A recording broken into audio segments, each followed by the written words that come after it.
Hi everyone, कशा आहात? मजेत ना? मी पण. चला, कोमलच्या पप्पांचा डब्बा वगैरे दिला.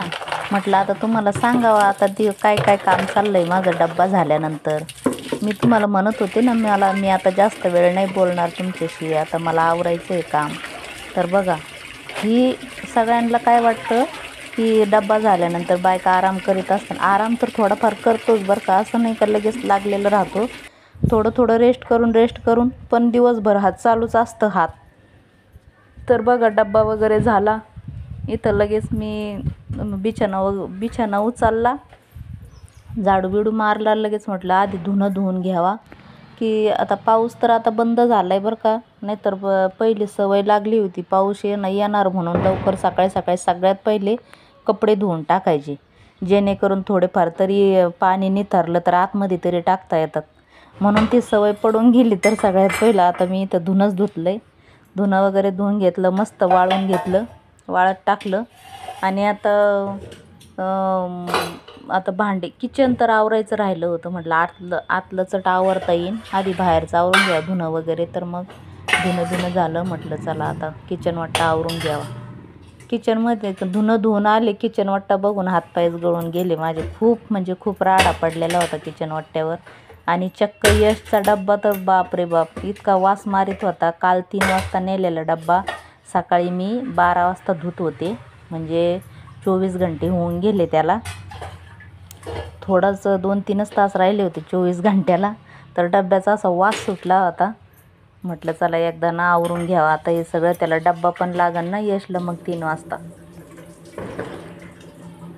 तर किचन आवरून भांडे कोंडे घासून घेते. आणि मला लागलेली आता खूप भूक. सगळं काम आवरलं असं झालं आहे आता, कधी लवकर आवरण आणि कधी मी माझ्या आवडीची बटाट्याची चटणी पण मला खायला वेळ नाही आहे. पण मी आता हे आवरलं की पहिलं ताट घेणार, मस्त ताव मारणार बाबा. ताव मारायला तर गरम चपात्या राहिल्या नाही बरं का. कोमलच्या पप्पांच्या डब्याला दिले, आता यशच्या डब्याला आहे.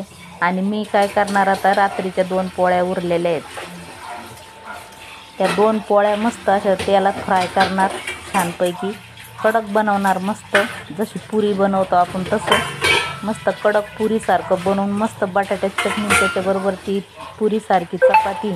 हा तुम्ही खाऊन बघा, इतकी मस्त लागते. काय करते, पुऱ्यापेक्षा भारी लागते. काय पुरी तरी थोडी नरम लागते, पण शिळी चपाती तेलात फ्राय करून जर खाल्ली ना तर इतकी क्रंची कडक अशी मस्त लागते, तुम्हाला काय सांगू.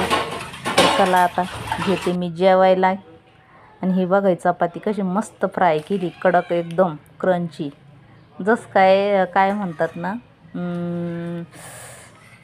मला आता येईना बरं का. मारवाडी लोक बनवतात बघा ते असे खाकरा काय म्हणतात, काय मला नाही येत एवढं बरं का. पण तशी झाली मस्त एकदम क्रंची कडक, इतकं भारी लागतंय. वा वा वा वा. या तुम्ही पण बटाट्याची चटणी आणि फ्राय चपाती खायला. मी तर खाते बाबा. आणि नुसतं खाऊन आता काय बसायचं नाही आहे, रेस्ट करायचं नाही आहे. खाणं झालं की कोमल कल्याणीचे 2 ब्लाऊज शिवलेत मी. त्याचा व्हिडिओ नाही टाकला बरं का तुम्हाला, पण टाकन आता. तर कोमलचे आणि कल्याणीचे 2 ब्लाऊज इतके मस्त शिवलेत. साधेच शिवलेत पण छान शिवलेत.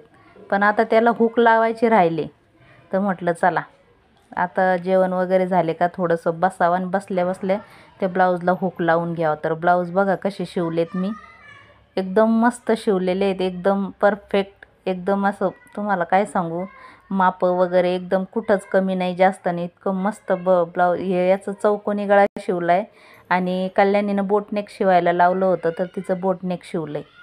मग मी असं शिव तर तसं शिवलं आहे. तर चला मी आता हुक लावून घेते.